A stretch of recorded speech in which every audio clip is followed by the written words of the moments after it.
cover a lot of scary stuff on this show, but today is, no clickbait, the scariest topic of all. Copyright. With a little dose of FNAF, all my favorite topics in one episode. I love 2019!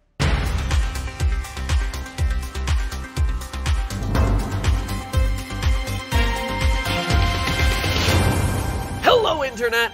Welcome to Game Theory, where today, call me Gloria Bolja because our top story is an oopsie. One big oopsie made by one big man. Actually, I don't know what his relative size is. He's just big in the gaming space. And that man's name is Scott Cawthon. Now, if you're not familiar with what happened, let me catch you up. Last episode, we analyzed a teaser image for Scott's new VR game, FNAF Help Wanted. What I didn't mention in that video, though, was that it was only online for just a couple of hours. In fact, by the time I had gotten to check out this thing, it had been wiped clean from the internet, only preserved thanks to some dedicated Redditors, specifically GB Aura Recharged. Now, Scott is no stranger to posting things only to rip them off the internet later. He's done it with comments on my videos, he did it with version 1 of FNAF World, his contents of the infamous FNAF 4 box, yep, those got changed. Heck, even the script for his new movie was written, approved, and ready to shoot, and then he just threw it out. It's like, this community deserves better. But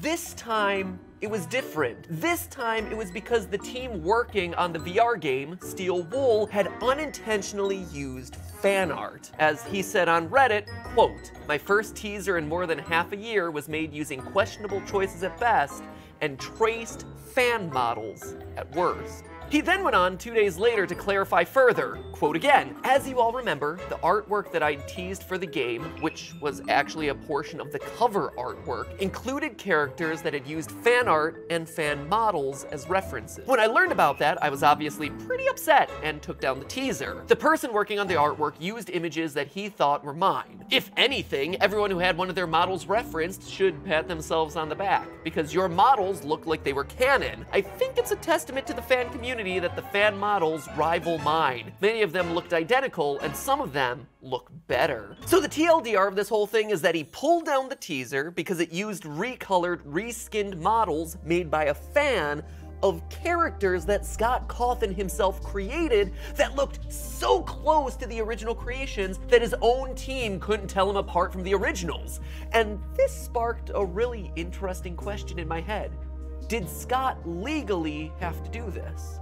These are his characters, after all, and the fan-made models were so close that they probably wouldn't have been seen as any sort of transformative use. Now, obviously, he cares about this community a lot, and pulling the teaser was absolutely the correct decision from a goodwill standpoint, but what would the law say about this? After doing the research, it's a lot more complicated and interesting than you might think. To get there, we're going on a twisted copyright journey that'll show us why Naughty Dog lives up to its name, why your photographs of the Eiffel Tower are probably illegal, and why everyone's in an uproar about Rule 34. Oh boy, welcome online. Copyright law doesn't know what's hitting it. That's a terrible last line. Whoo boy, copyright law doesn't know what's hitting it. Copyright law don't have an indicator. Just gonna segue over to the next paragraph. Oh, and before we dive into this episode, you might have noticed that I actually released another video alongside this one today. In that upload, I specifically talk about this channel and a lot of our own personal issues that we've had with fan art in the past, as well as a way to protect yourself if you're a fan artist who's working online right now. It's actually a really important video for me, touching on a topic that I've stayed really quiet about for quite a long time. So before you go down into the comments and start laying into me for not being allowed to cover this issue because I supposedly stole fan art in the past, please go watch that video too. That's actually why it's a dual upload. I couldn't really decide which one made more sense to go first, because really the two complement each other. They comment off of each other. So just please watch both. It'll do me a favor. It'll save me a lot of grief when I read the comments in this. Save my self-esteem a lot of grief as well. Oh, the other disclaimer that I should mention at the beginning of this episode is that there's a lot of fan work out there that is transformative, that is not considered to be a copy of anyone else's work. This episode actually isn't about that. Today, we are purely focused on fan art that's intended to closely represent a character that already exists, and all the basic legal mumbo-jumbo that's around that. So, we all on the same page? We all good? Great! Let's get into it. Let's do we can do.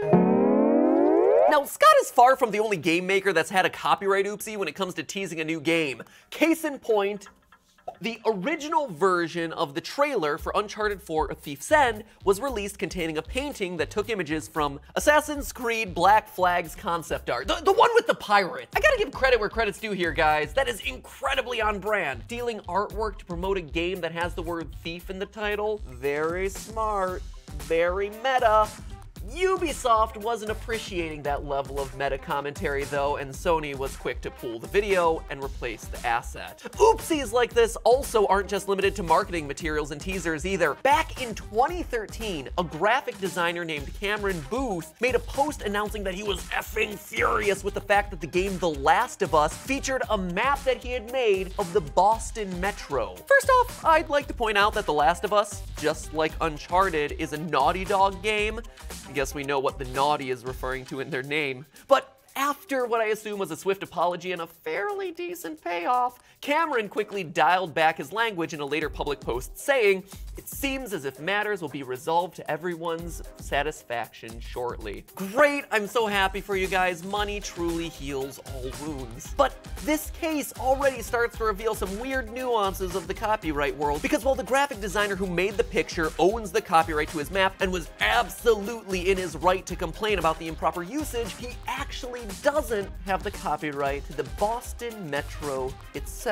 Does that sound dumb? You bet it does! In fact, it is so dumb that it can't be anything other than real. Real-world pieces of architecture are subject to their own copyright. Just like one musician can't copy the song of another musician, so too an architect can't copy the building design created by another architect. Things get even weirder though when you start thinking about what this means for pictures that people are taking in front of buildings. Those pictures technically are violating copyright, or at least they would be if it wasn't for this idea of freedom of panorama. You see, most countries have some law or general understanding in place that says you won't get sued if you decide to create an Instagram story showing yourself posing in front of some famous landmarks. Notice though that I said most countries.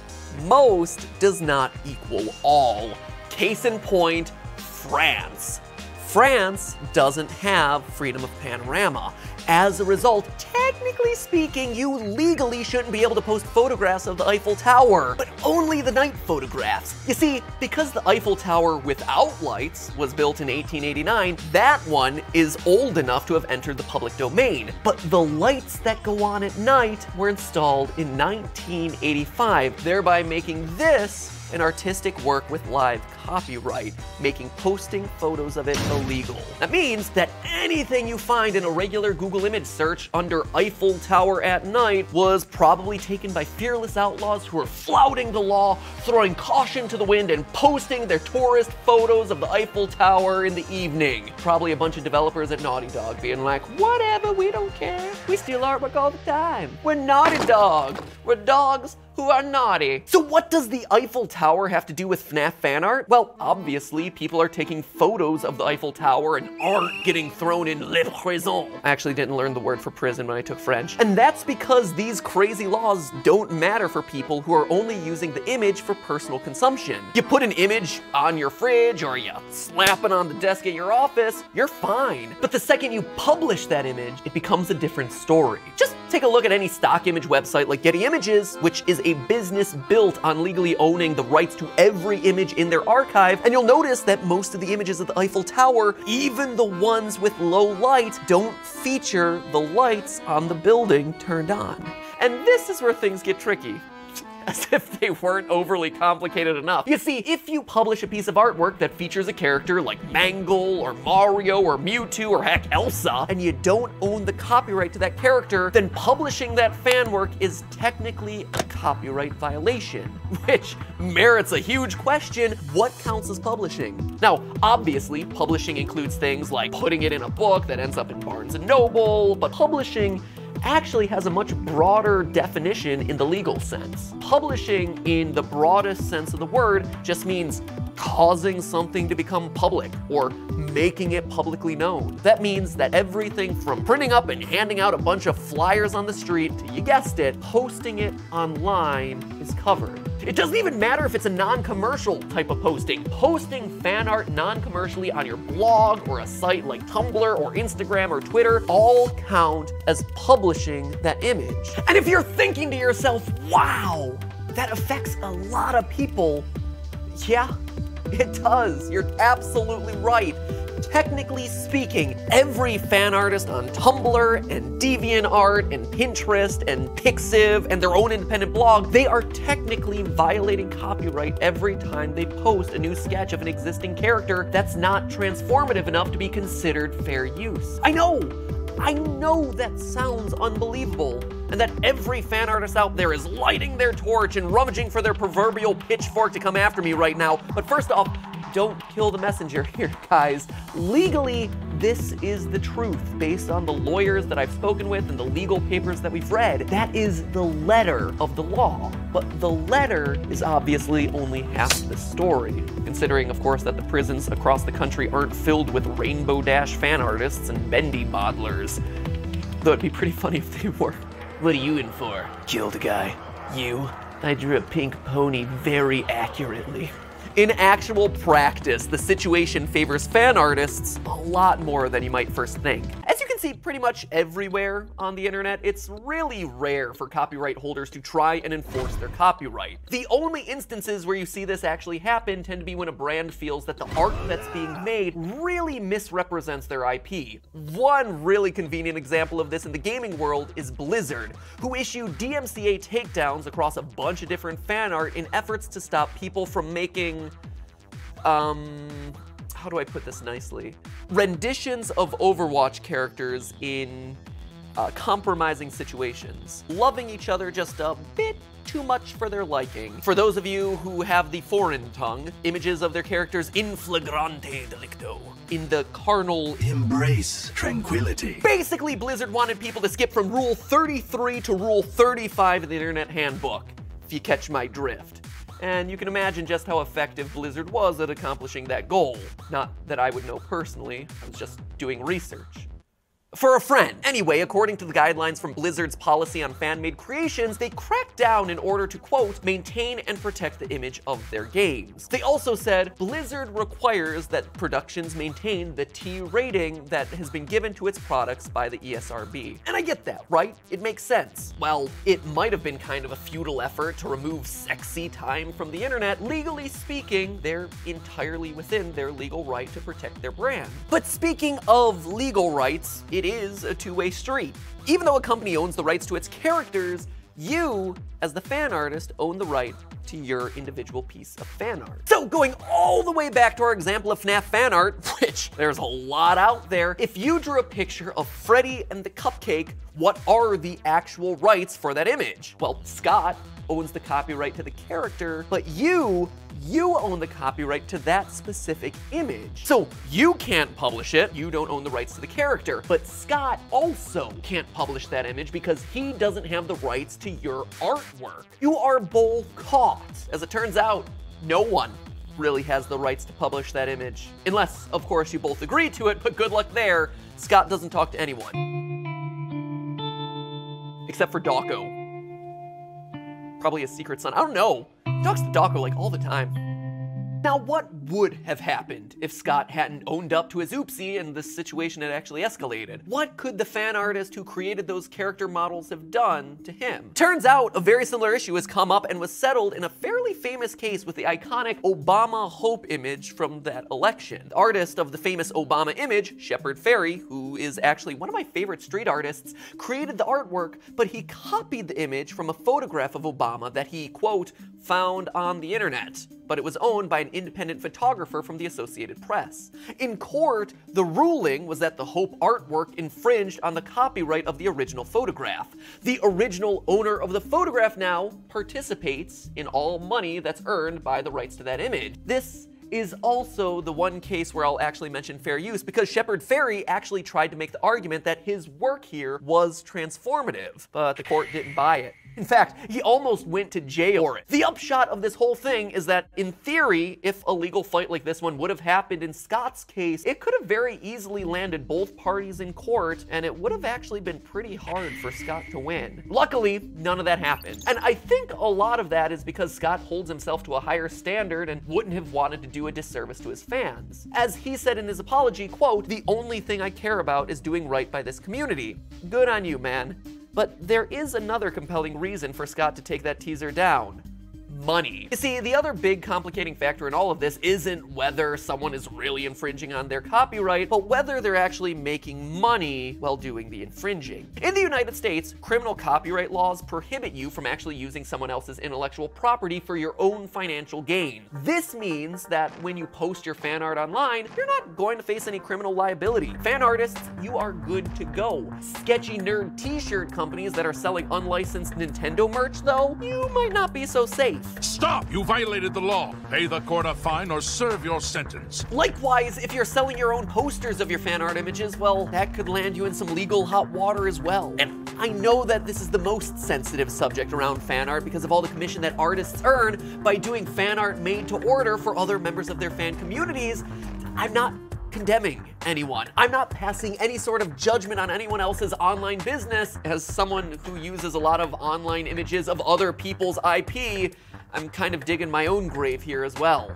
This whole topic just makes me uncomfortable, especially since that's still not the end of this whole story. There's still only a select couple of ways that you could actually be sued, even if you did commercialize your fan art. The company would need to show in court that your art had damaged their company in some way, using the naughty Overwatch picture example again, if I can. If Blizzard took the fan artists to court, they would need to prove that somehow this adult-only content had damaged their brand in some way. In their case, Blizzard is trying to market their game Overwatch as a family-friendly experience for all players ages 13 and over. And so the brand may actually get hurt if the first thing that comes up when mom starts Googling Orisa is a bunch of this.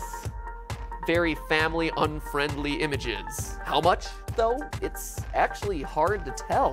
While it seems like they would actually have a good case, it's still really hard to quantify how much their brand would get hurt by stuff like this, which is blurry behind me. For your safety, I swear. Your safety is my primary concern. And that's a pretty clear-cut case here. In most instances, fan art doesn't compete with the official images from the game. So what does all of this mean for you, the fan artist? Well, it means that you probably don't have to worry about getting sued. And even if you are getting close to getting sued, you're probably gonna know that you're doing something wrong long before anything happens. Like in 2015, the Pokemon Company went after a cafe that ran a Pokemon party unofficially at PAX that promoted itself using Pikachu posters and charged an entry fee. Or, in another case, a woman was threatened legal action from 20th Century Fox because she was selling a Firefly-themed hat on her Etsy store. So, long story short, just don't charge admission to your next Pokemon-themed birthday party and leave the Firefly apparel for Hot Topic.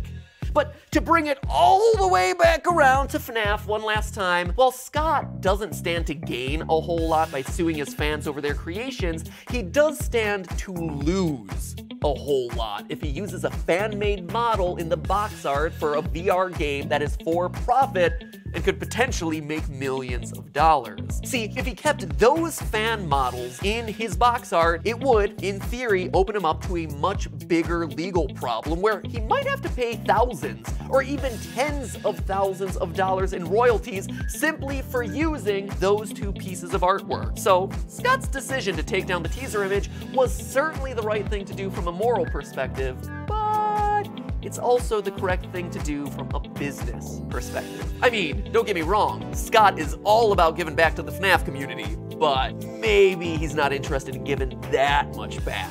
But hey, that's just a theory and certainly not legal advice. Consider this your official legal disclaimer that I am not a lawyer, even though we talked to a lot of lawyers for this episode. And if you get yourself into hot water for making or distributing fan art, you can use this video as an interesting talking piece with your legal counsel, but don't assume that I, Matt Pat, will be standing up for you in court as your legal defense. Here, watch this YouTube video about FNAF fan art. No, it's not really gonna work. Okay? Okay. Keep farting it up out there, guys. And remember, that is just a theory. A game theory. Thanks for watching.